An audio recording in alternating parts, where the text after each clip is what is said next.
Hi, it's Alexander here. In my last video, I interpreted a research paper from Mel Kongi, one of the most active people on the subject matters of PSSD and PFS. I also did a poll on some of y'all, and I'm hearing we want to do some interviews so people can feel heard and tell their stories. I love this idea. I think we need a lot more of these out there on the internet. So I've been setting up meetings with some people to hopefully conduct them over Zoom, and we'll record. For today, we'll start with my story.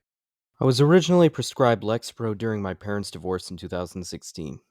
This was a very stressful time for me having to watch my family dissolve like this. I was born in 2003, so I was only 13 years old at the time. As I started high school, though, I felt genuinely happy in the first year, but not really because of the drug. The drug in general just made me tired, fat, and unmotivated, which was a far cry from my pre SSRI self. Because as a kid, I was very high energy, fit. I did horseback riding, swam several times a week. I had always been a hypersexual pretty much a lot of my life. Truly, when starting high school, I was happier simply because I had access to a group of friends I saw on a regular basis. From second to eighth grade, that was 6 years, I was homeschooled because I had far too many poorly understood medical conditions that needed attention, one of which was pandas, as well as Lyme disease that I acquired on a second grade camping trip. Then came sophomore year when we started distance learning. It was very saddening as the world felt like it was closing in on me, practically undoing all the positive work I had done to develop in this new environment with others. But little did I know it was about to get worse, and I mean a lot worse. When I was 17 and a half years old, during the height of the COVID pandemic in 2020, I developed PSSD over the course of 2 days. On the first day, I noticed my penile sensitivity and erection quality dropped maybe 70%, but still a tiny bit was left.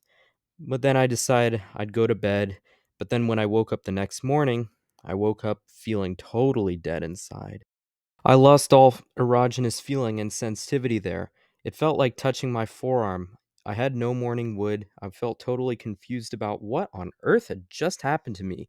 A young, supposedly peaking teenager, and this happens?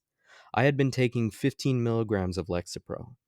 When I mentioned this crazy incident of a condition to my psychiatrist, he completely brushed it off and thought I was completely crazy. He did not even warn me of any possible risk of sexual side effects. I wasn't 18, so he forced me to stay on it and would not want to taper. I found so many answers on Reddit to questions he would not answer. It was mentioned that withdrawal symptoms could get quite nasty.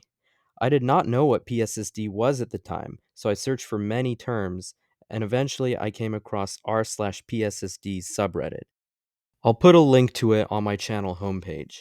However, I did not officially join the group until about a year ago, simply because I was in a seriously tough spot during the pandemic with many other issues like deaths in my family due to COVID. It was quite the pill to swallow. However, I was slightly comforted that I was learning physiology in a class at college, so I might have the chance to understand just what on earth was going on in my body.